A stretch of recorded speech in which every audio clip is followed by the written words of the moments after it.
دیوبند کا عقیدہ اور نظریہ یہ ہے کہ سال کا کوئی مہینہ جو ہے یہ پیارے پیغمبر کے ذکر سے خالی، مہینے کا کوئی ہفتہ جو ہے وہ پیارے پیغمبر کے ذکر سے خالی، ہفتے کا کوئی دن جو ہے وہ بھی پیارے پیغمبر کے ذکر سے خالی، دن کی کوئی گھڑی جو ہے وہ بھی پیارے پیغمبر کے ذکر سے خالی،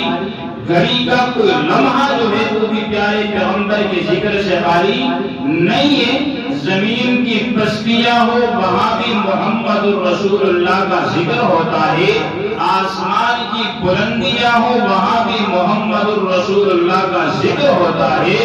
مدرس کی تدریس کی نشست ہو وہاں بھی محمد الرسول اللہ کا ذکر ہوتا ہے، مسجد کے ممبر و محراب ہو وہاں بھی محمد الرسول اللہ کا ذکر ہوتا ہے،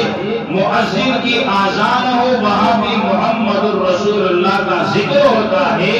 مکبر کی تکبیر ہو وہاں بھی محمد الرسول اللہ کا ذکر ہوتا ہے، نمازی کی نماز ہو وہاں بھی محمد الرسول اللہ کا ذکر ہوتا ہے۔ ہمارا عقیدہ اور نظریہ یہ ہے کہ پیارے پیغمبر جناب محمد الرسول اللہ صلی اللہ علیہ وسلم جیسی عظیم ہستی کے ذکر اور تذکرے کو سال کے ایک دن کے اندر محدود نہ کیا جائے، بلکہ آپ تو وہ عظیم ہستی ہے جن کے ایک ایک ادا کو قرآن مجید کے اندر اللہ نے بیان کیا کہ وَرَفَعْنَا لَكَ ذِكْرَكَ، جس کی شان ہو لا ترفعوا اصواتکم فوق صوت النبی، جس نبی کا احترام ہو، الم نشرح لک صدرک، جس پیغمبر کا انعام ہو، اسی طرح یا ایھا النبی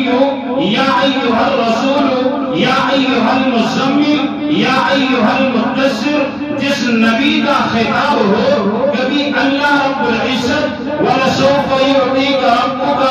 فَتَرْضَىٰ کہہ کر پکارے، کبھی اللہ رب العزت قَدْ نَرَىٰ تَقَلُّبَ وَجْهِكَ فِي السَّمَاءِ فَلَنُوَلِّيَنَّكَ قِبْلَةً تَرْضَىٰ کہہ کر پکارے، کبھی اللہ رب العزت وَأَمَّا بِنِعْمَتِ رَبِّكَ